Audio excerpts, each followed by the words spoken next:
seeing you. Today's week, this Shabbat, Be'ezrat Hashem, we're going to read Parashat Ki Tetze. Ki Tetze le'milchama. Once you're going to go to a war, okay? And the commentaries say that a war is also a war against the Yetzer Hara, our evil inclination. Our evil inclination, tells us all kind of stuff. That we're capable, we're not capable, basically. That we should do certain things, we shouldn't do certain things. I would like to concentrate today, since we started talking about communication, husband and wife relations. So I'm talking today about power struggles between husband and wife, power struggles in relationships.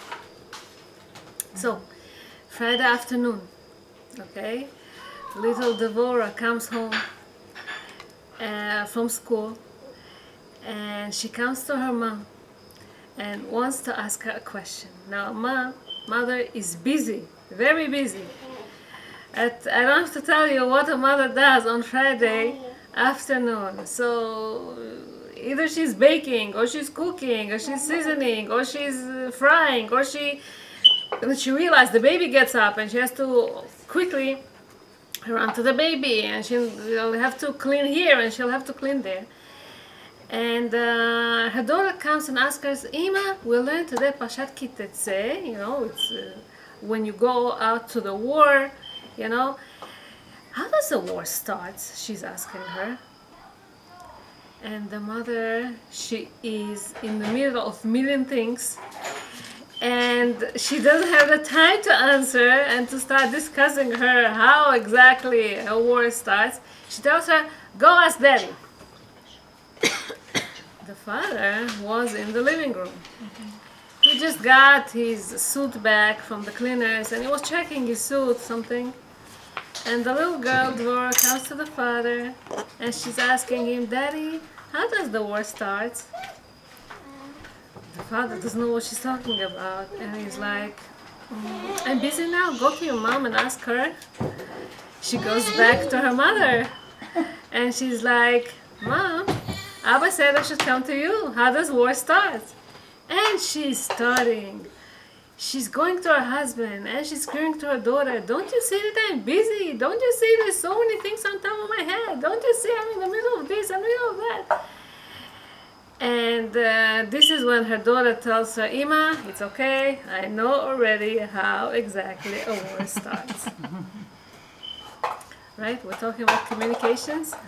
So, arguments happen in every house. It's normal that people argue. It's normal that people don't get along. It's fine. People are different. Men and women are different. They're not the same, and it's fine. The question is, what happens, once things clash? Usually the man is the one that likes to control in the house, makes decisions. What about woman? Okay? What about woman? What is a woman? And she usually, she is the one that responds. She's the one that tries so much. She's the one that usually tries to appease. She's the one that usually gets used to the rules that he sets in the house. And when she rebels, and generations we know change. It's not like it used to be. Years ago, women, they would be home. They would work in the house. There's a lot of things to do. She would cook. She would raise the children. She would do stuff. Today, most women are going out there, okay, and they work. And they don't feel like they're supposed to be these tamed women that listening to their husbands and obeying every single thing that he says, and submitting themselves and doing whatever he says. So these power struggles, though, that are between the couples, people in a way, sometimes the couple the husband and wife, they compete with each other. You know, who is smarter, who is stronger, who knows better, who knows how to educate the children better, who knows how to save more money, who knows all kind of fields that people usually argue, and it can threaten their relationship. Okay, these competitions could be very hurting and very harmful and very, very not good sometimes. Husband can tell his wife, why do you need to go to this course? She wants to get promoted in her job. She wants to go and learn managing a business or something. And he tells her, why do you need this course? And she tells him, I want to get promoted. And he tells her, what are you going to do with this promotion? Who's going to hire you anyway? Who's going to give you this? Or what are you going to do with this in your age anyway? And she's like, I don't understand you. I kept supporting you. I kept helping you all these years. Why do you say these things? And he's like, he doesn't want to tell her that he doesn't want her to continue to invest in this, where exactly he's going to lead her. She threatens his authority. And this is when they keep quiet, they don't want to continue. You feel already from this example what power struggles do. The atmosphere in the house is not a good atmosphere. Keep arguing.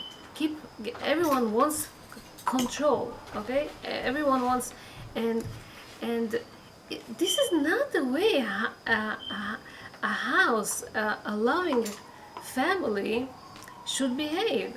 Couple, we always dreamt about love, about caring for one another, about respecting one another, about giving a good role model to our children. What does it mean to respect? What does it mean to give in? What does it mean?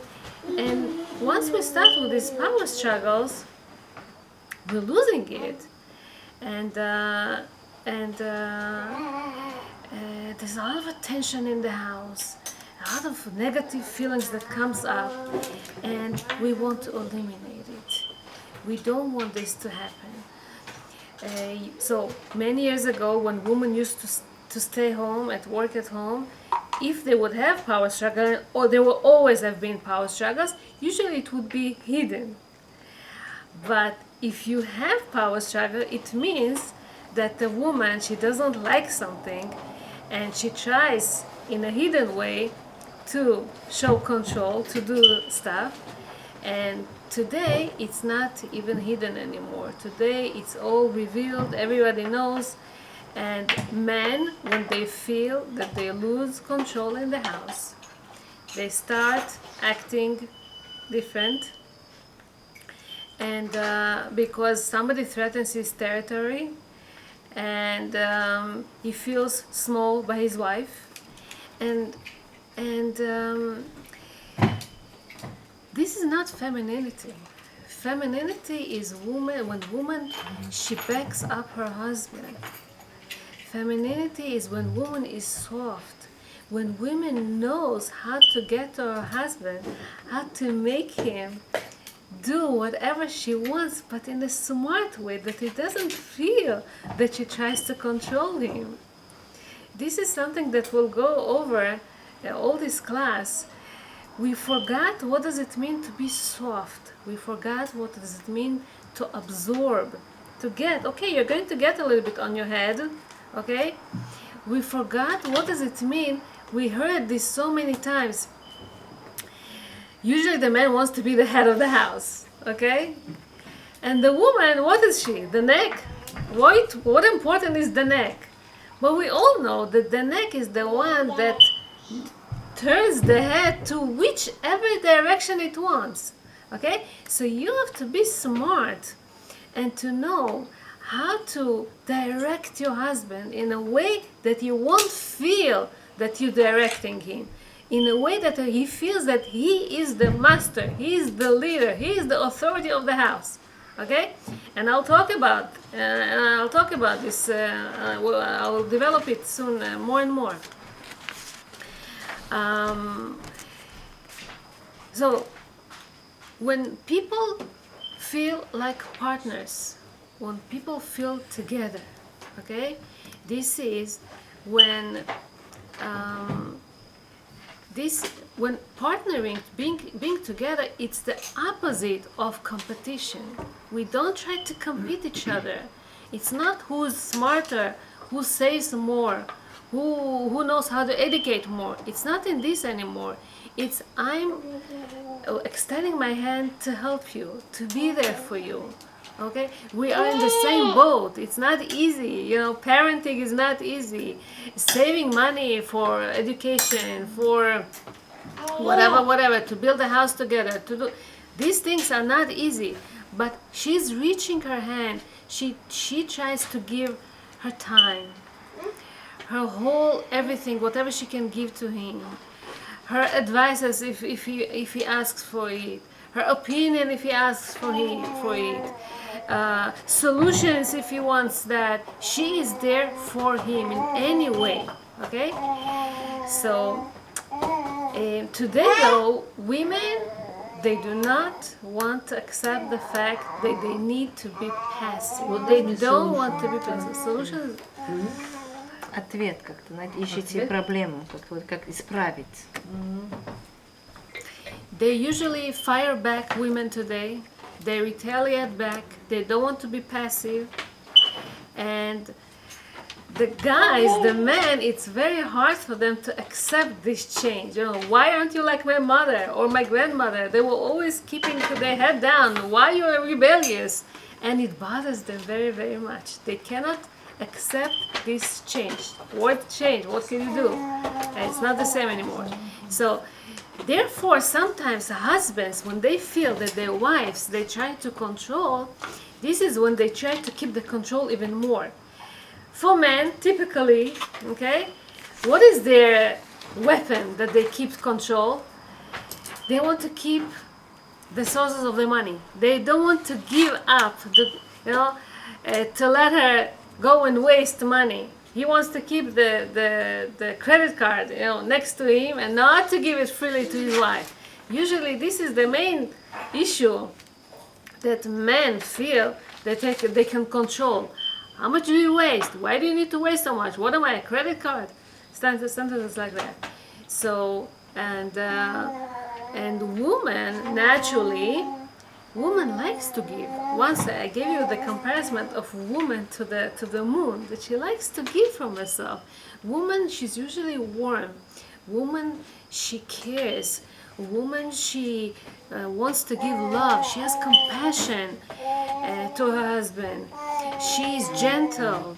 She is sensitive. And to live in today's aggressive world, we forgot these things. We don't know what does it mean to be sensitive. What does it mean to be warm to the husband? Okay? And so today women are no more. We're not in these games anymore. We want, we want a recognition. So if you go this way, I want a recognition, no matter what, you'll go even stronger. I'll show you, you'll show me. And we don't want this type of relationship. We don't want this competition. We don't want this head-to-head relationship. So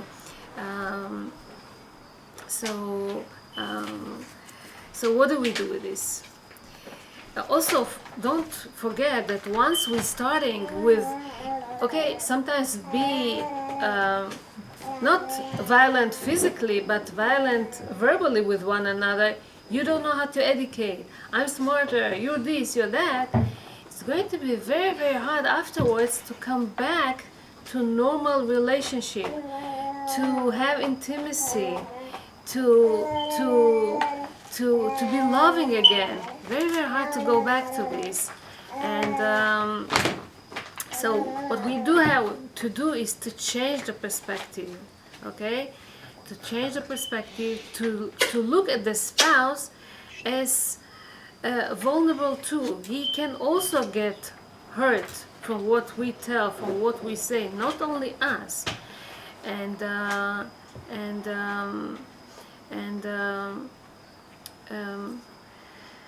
So basically, power struggles, in any war, okay, there's no winners. There's only losers. No one wins in a war. People, they die in the battle. They suffer in the battle. They get out wounded, and no one wins. And so instead of being aggressive, we need to adopt this tool of empowering. Don't say, "Oh, you're nothing. You don't know anything. You don't worth anything." Say, "You're so smart. You're so strong. I know that you can find a solution. I know that we can get out of it."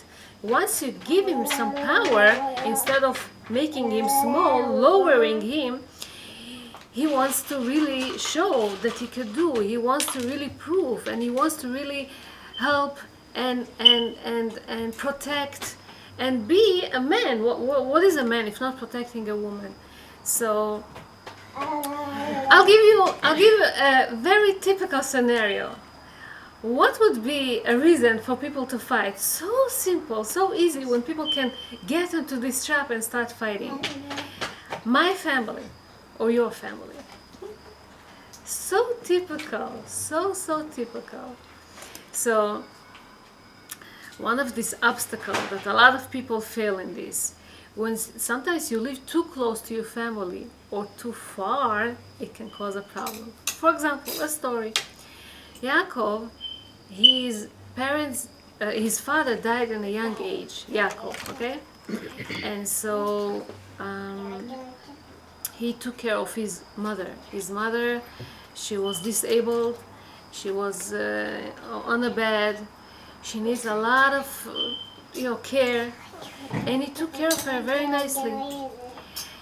And then he was supposed to get married, and who would get married with a guy that his mother lives with him and she needs constant help all the time, okay? It was hard for him to find a shiur, so he went to a big rabbi and he asked the rabbi, "What should I do? Okay, what kind of woman should I find? Should I find a woman that will take care of my mother? Should I put my mother in a nursing home? What should I do?" So the rabbi told him, "Find a woman that will be willing to take care of your mother." Very hard to find such a thing. So he's trying and trying and trying. Some time passed, and Baruch Hashem, he comes once to the rabbi and he tells him, "Rabbi, I found this girl that is willing to live with me and to take care of my mother." The rabbi congratulated him and said, "Very well. Now I want you to find a good nursing home." Okay? Now I want you to find a good nursing home. So the rabbi students later on are asking him, "You gave him the idea to look for a girl, that will take care of his mother. What now?" He says, the rabbi answered, he had to find this girl, okay, that will give all whatever she can to the mother-in-law. But now, once he found her, okay, conditions change. I tell him to put her in a nursing home because it's going to be very hard for them to build a life together once she needs to take care of this disabled woman. You see the wisdom of the rabbi? He wanted the guy to find a woman that will be devoted to his mom, but once it came into action, he told him, "Go find the professional helpers, caring people to your mom, and also that you will be able to build life together in a normal way. Because once there's a disabled mother, it's very, very hard. It's not easy." From the other side, I want to tell you an opposite story. Racheli, she was the youngest girl in the family. And she was about to get married. She got engaged to this guy in a condition. Okay, her parents were very, very old and they needed her help. And they asked her, please, if she can live next to them. Not with them, next to them, not far. 5 minutes walk, 10 minutes walk, something. Not so far. The guy agreed. And they started their life together. And she would go very often to her parents to help them out. But then, the husband tells Racheli, his wife, he tells her, listen, I'm also the only child to my parents. They also need my help. I want us to move to Atlanta, I don't know, to somewhere next to my parents. And she's like, excuse me, we agreed, that was our condition. We're getting married and we need to live next to my parents because they need my help. He says, yes, but I want us to live next to my parents. They need help also. And they started arguing about this issue. There was such a bad tension in the house. Changing of mood swings and getting upset and angry and she would cry and she would be sad and then one day she was thinking and see what type of thinking she had. She said, okay, years passed, it's not the first years, they had already children. She says, the atmosphere in the house, it's so bad. Okay, we keep fighting, the kids see it and I don't like it, and we keep being negative all the time. Let's think, let's say if I will separate from him, God forbid, if we will divorce, I will need to find somebody else. Okay, I will need to find somebody that will be a loving father to my children. Okay, if the only condition that he will have is that we will have to live next to his mom, won't I agree? I won't have a choice. I need somebody that will take care of my kids, right? And I will compromise a lot. This will be my compromise. I will go wherever he'll tell me to go. Why shouldn't I do it with my own husband, the father of my children? Once she started to think this way, she changed all her outlook. She tells her husband once, you know something? I decided. I don't mind to go and live next to your parents. He's like, what? Really? And yes, they moved. And Baruch Hashem, one of her sisters was able to move next to her parents, so they were not left alone. But see the difference in his personality.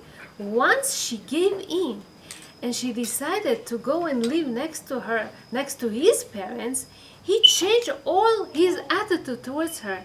He used to encourage her, go visit your mother. They're not next to us. Go buy a present to your mother. Buy her a dress, something, a perfume, something. What is this change that happened in him? He admired, he loved the fact that she gave in on an issue that was very, very important for him. We don't understand why he changed his idea, his decision. They were supposed to live next to her parents, but he changed it from all kind of reasons. Now that she gave in, he was encouraging her to go there very often and let her go, for a few hours and for the whole night sometimes and this and that. Why? Because he admired the fact that she gave in. So sometimes you say to yourself, okay, I'll just give in. When you give in, you won't lose. You will just get. You know the story about when my kids were small, I brought them once a book from the library. It's called Caps for Sale. You know the story? A peddler, okay, used to sell caps, okay?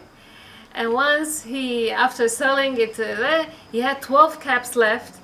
He found a place next to the forest, empty place in the forest, and he rested on the ground. He leaned on one of the trees. He put all the caps, one on top of the other, on top of his head, and he fell asleep. 2 hours he slept. He gets up. He sees he doesn't have any hats. Where are all the hats? He saw monkeys opposite him, sitting on all over the trees. Every monkey took a cap. Exactly. He had only one cap on him. Every monkey took a cap. And they were sitting across him and kind of laughing at him. He got so upset. How would he get back his caps? He keeps motioning and telling to the monkeys, give me back my caps. You know what the monkeys do? They do the same. They copycat him. They also do, it's mine too. He says, you have to, if not, and they also, wave their fingers towards him and do the same. And he's like, give me it, and it shows that he's upset, and they also show the same kind of movements. In the end, when he saw that the trees are too high, he won't be able to get them. The monkeys are too many, he won't be able to catch and run after them. And he won't be able to get all his caps. He thought, what should I do, what should I do? He took his own cap and he threw it on the floor from furious and from aggravation and upset. You know what happened? All the monkeys took their heads and threw it on the ground too, because they copycat exactly what he does. This is when quickly he was able to collect back all his hats and took it back and went to sell them in the city. Sometimes when you give up on something, you said to yourself, okay, I cannot change him. This is type of a person. What can I do? I have to change myself. I have to be or give in or whatever. This is sometimes when you give in, he gives in too. He sees that you give in. He tries to help you here. For example, you wanted to go to a very important class. You wanted to go to the gym. You wanted to go somewhere. I don't know exactly what in the evening, and your husband, he's not home yet, and you asked him this afternoon, please come home, I need to get out, and he wasn't there, and you're upset why he didn't come on time. And then you tell, and then if you say, you know something, if you can't, he didn't come on time, if you can't, okay, I just won't go, I'll go some other time. When he sees that you're not upset, you're not answering back, you're not fighting with him, he'll tell you, you know, next time tell me ahead of time. I'll work on my schedule. I'll come back earlier. I didn't know you really need to go. Okay? So sometimes when you give him the way, things can, change. Things can become better.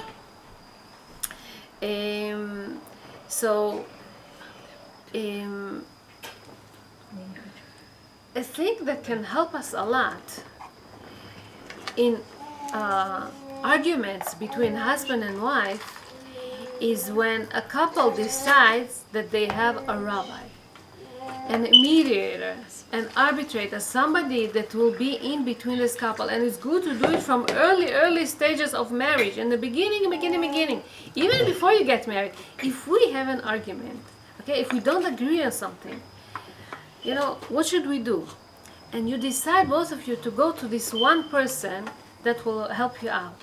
This one person that listens to both of you, he is not emotionally involved. He can help you so much better. If you turn to your mother, I have nothing against mothers. If you turn to your mother or to your brother or to your best friend, they're emotionally involved. They can give you advices that are not the best advices because they see certain things the way that they see it, okay? And you need somebody that's not emotionally involved. You need somebody that knows both parties and can give good advices and has a lot of experience, that can give you good advices and can guide you and lead you, okay, in the right way. So this is a thing that can solve a lot of problems. So again, in marriage, it's to be smart. Don't be right. Don't be right. Being right won't help you with anything. Be smart. See what you could do, how you can get into his heart. Penina and her husband, they were both Holocaust survivors. So this is a story from 50 years ago. And Baruch Hashem, after the war, they were able to get married and to build a nice family. He was a good husband. He helped her a lot. He provided a lot. He had a nice parnasa. He provided a lot. They had a nice house. They had children. He was a good father. Everything was good. He had one problem though, a very serious issue. Control freak with money. He didn't want to give her a penny. He was so stingy with this. She didn't understand, why is it so hard for him? Why is it so hard for him with the money? But this is one problem that he had. She couldn't change it. She needed to go to buy stuff. He would tell her, give me detailed list. Whatever you want, I'll buy you everything. I won't miss anything. He paid good money for this. But he couldn't let his wife do the shopping. He couldn't let her go on her own to buy herself a dress or a mitpachat or something. He had this problem. So she was thinking, what should I do? What should I do? It's an issue. It's not an easy issue. And not every woman is easy with that. Okay, some women will fight for that, and I understand it. It makes sense. But she thought, he's a good husband to me, yes. He's considerate, yes. He's responsible, yes. He's a good parent to my parent to my kids, yeah. He's providing, yes. She checked all the list, all his advantages, and she saw he has a lot of. So one disadvantage, yeah, you cannot find a perfect man. Even though it's a very serious issue, she gave in that. And you know, all her children they were very, very educated, good kids, listening kids, giving in children. They were able to build their own families, no problem. Why? Because the mother was giving in. When you're giving in, your children, they see it. And again, I don't say that it's easy. I don't say. But when you do it, and you tell your husband, and you show your children, and the kids, they see it. And they learn from this. And it builds them a lot. I wrote how power struggles between the couple, how it affects the children. Forget about the fact that there's a lot of tension in the house between the couple themselves, how it leads them to negative thoughts, negative thinking, feelings, and all whatever it does between the couple. It affects the children. When the child sees that their parents, they don't get along, this is when they like it, you know. They go to the mother. The mother says something. They go then to the father. Say, but mom said like that. And the father said, what? She said like this? I'll show her. And the kid, he just enjoys it. You know, he puts them, the parents, into more fight in between one another. And this is very devastating because it will make the child later on be a very bad person. He won't know how to build a relationship with his own wife. He keeps, manipulating all the time. This is the person that he will tend to be, a manipulative person with other people in his job, between his friends, in the big family. So when we want to parent, to educate our children, husband and wife, they need to be one, at least in front of the children. Okay, there's arguments and it's fine. You can argue you can have fights in your bedroom if you want. But in front of your children, you have to show that you're one. So the child, won't start playing games with you.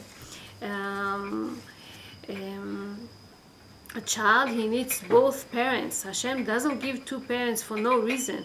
Everyone is different, and that's the beauty of it. The child sees the different views of every parent, the different personality of every parent, because we're not the same. He sees that, but he grows from this. That's the beauty of it. This is good. So once people they argue, but they learn how to complete each other. Even though they argue, they know, to be loyal to each other, to respect one another, to not to hurt one another, okay, to explain themselves. All the things that we mentioned in previous shiurim about communication, not to make him decide or make him realize what you think. You have to tell him, you have to express your feeling, you have to explain how you feel, not to complain all the time. Speak with respect each other, appreciate each other, don't boast around.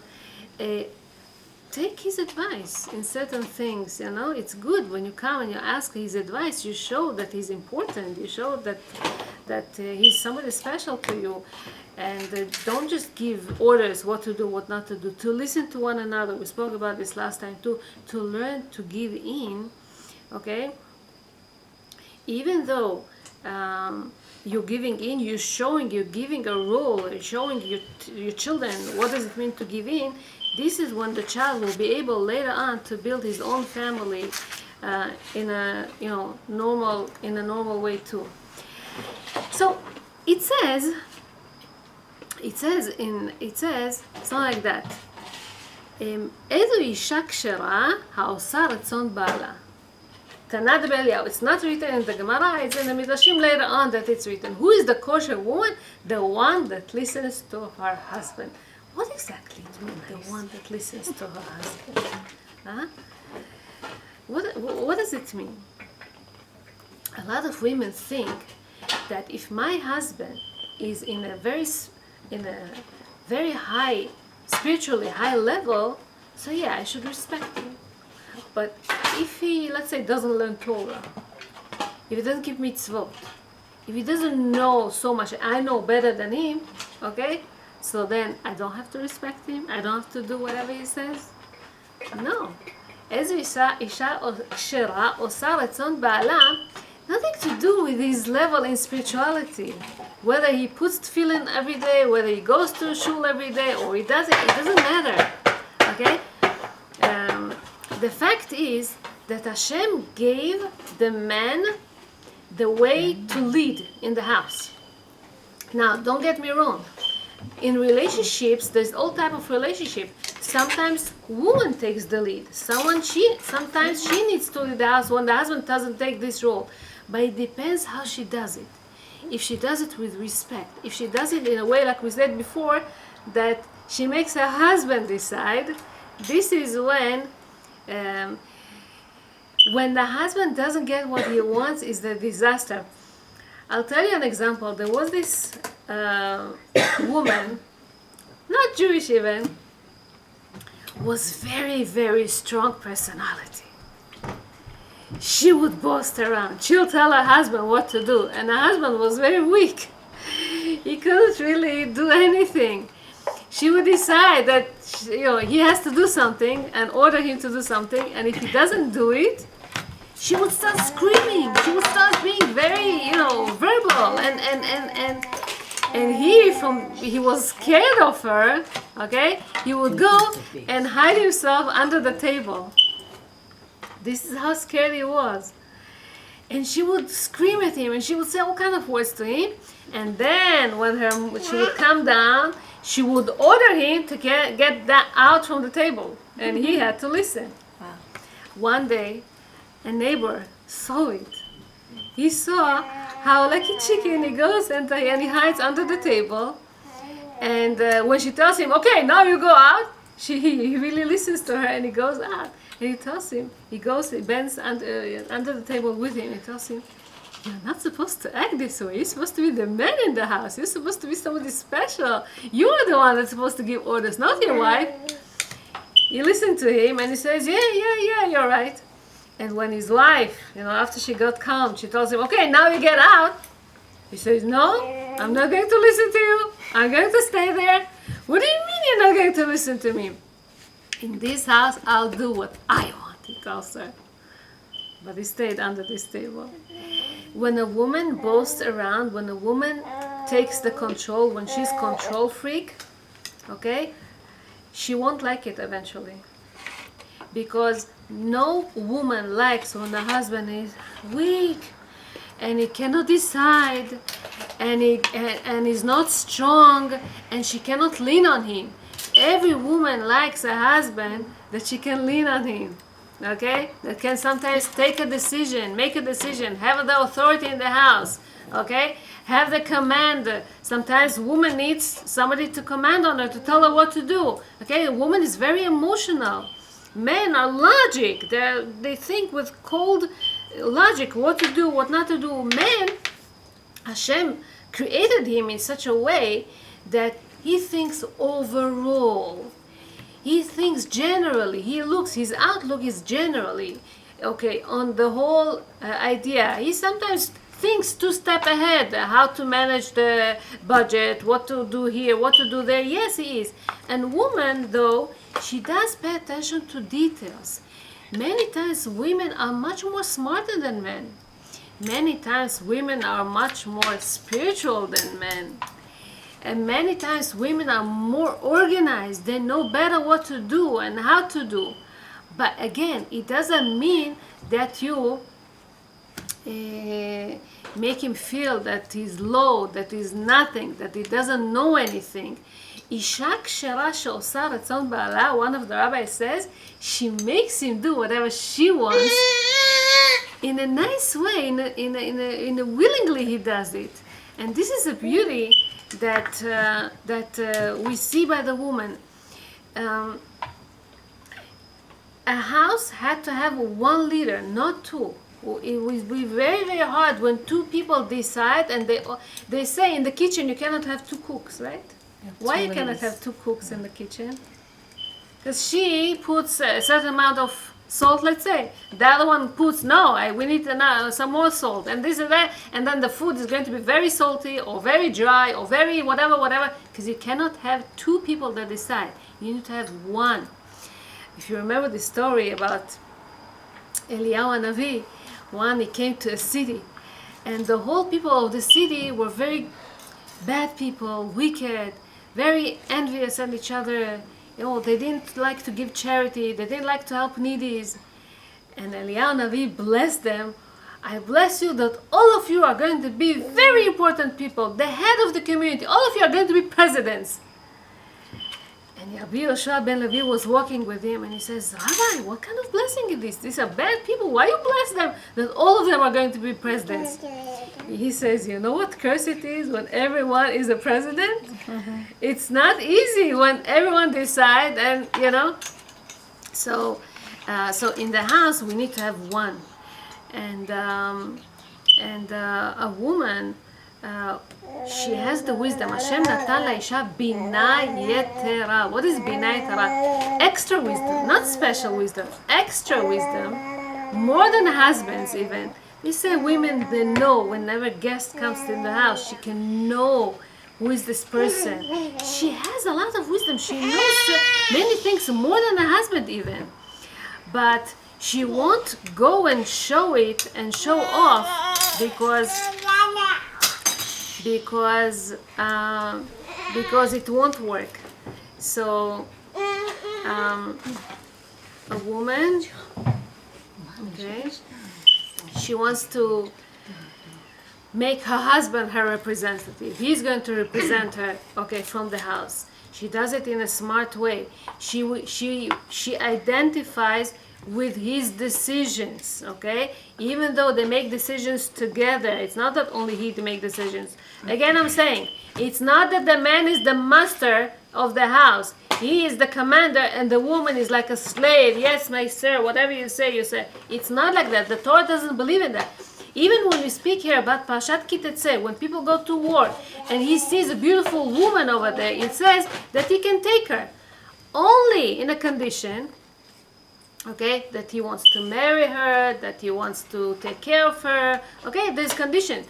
We have laws in the Torah that all the laws of men and women will learn from maids. They used to take maids. What are the rights? What would be the rights of maids in the house? Okay, Ksuta, Shera, Onata, all these laws we learn from the maids that he used to have. So the Torah is not into the man will tell her what to do and the woman just needs to obey. It's just that the way that you do it in a way that you crown him. When you crown him and you make him like a king, he's going to treat you like a queen. That's the only way. If you're going to go with him head in head, it's not going to work together because you compete each other, because you have the say and he has the say. It's who is winning, okay? And this a lot of husbands, they won't accept it, and it's going to be very, very hard for them, and it's going to be it's going to be a disaster.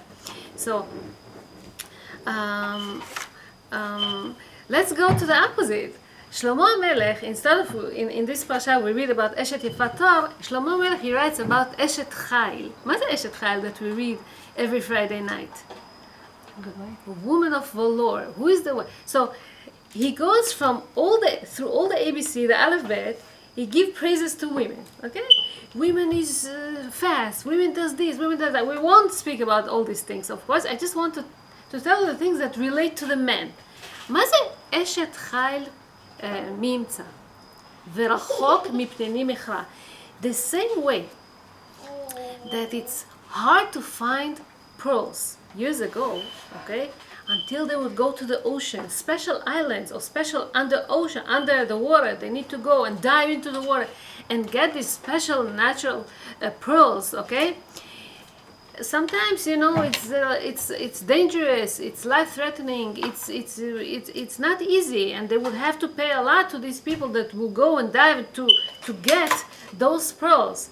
It's harder to find a good woman than finding these pearls. This is what it says. This is what Shlomo Melech says. Wow. This is what the guys are saying every Friday night on Shabbat to their wives. It's harder to find a good woman. The second thing, it says, Batach balev ba'ala. Her husband trusts her. Her husband trusts her in everything, even in money. He knows that he can give her money and she won't go and waste it. And she won't go and lose it. And she won't go and give it to her mother, to her friends, to her, I don't know, relatives. She's going to be smart and know how to manage the budget in the house. You know, where to save, where to have the expenses, what to do. He trusts her. He gives her all the money. He knows that she would be fine with this. If a woman keeps showing to the husband, I know better than you, he won't like to give her the money. But if she is smart, he knows that he can trust her. And that's a big, big advantage to the woman. In life, there's good times and there's bad times. When the husband succeeds, he's able to provide, he brings money home, is the easiest thing to be a good wife. What happens when he's laid off? When he cannot bring the money? When it's so hard for him financially? Okay? This is when woman is tested, if she's a good woman or not, if she continues respects him. If she continues to put him on top of his head, you're everything for me, even though you don't have the money right now. Okay? This is Gmalatu Tov Velora Kol Yamei Chayeh. During the easy times and during the bad times, the hard times. Noda Basharim Ba'ala. Noda Basharim Ba'ala means that she praises her husband and she makes him so special that everyone outside, they know that he's special because of her. Because of her, they respect him. This is a woman that can praise, that can elevate, that can make her husband feel so special that even other people feel that he's special. Noda Basharim Ba'ala. This is when you give him, okay, the respect, with the honors, okay? And it makes him important in front of everyone. Oz ve'adar levusha. If your woman needs a lot of courage, okay, to give the leadership to her husband in the house. Many women, they want to take, you know, the lead. They want to decide. But once you give this thing to a husband, it's a lot of courage from you. And Shlomo Melech praises women for this, that they are complimenting their husbands and they're praising them and they're saying you're everything for me and so on. So in the end it says Vatischak leyom acharon. Even in her olden days, okay, she's calm. She doesn't complain. She is good with him, you know, not only when she was young, even when she gets older, because you know when people get older their perspective change. So this is Eshet Chayil. Eshet Chayil is the one that leaves whatever she used to see in the house and adopts to herself whatever her husband is used to. The way that you know, the way that you do osvo, let's say, in your husband's house, the way that you do bach over there, not the way that your mother is. You know, this is just an example. She leaves what she used to see in the house, and she adopts to herself, okay, her husband's ways of view. This is when she's called Eshet Chai. And the Meiri, he gives even more. He says, if she lightens her face towards him, she looks at him in a green, in a warm look. Even when he's getting upset, she's respecting him. Even when it's hard and he doesn't have the money, okay, she respects him. Even when she's young or she's old, this is something that's called Eshet Chai. So Be'ezrat Hashem, let's pray and hope that we all get to the level of Eshet Chayil, and our husbands will be the greatest man of all, and our children, okay, will see a lot of nachat from them. They will be able to build their own houses with good spouses, good families, and we'll see just nachat from all of them. Thank you. God bless you.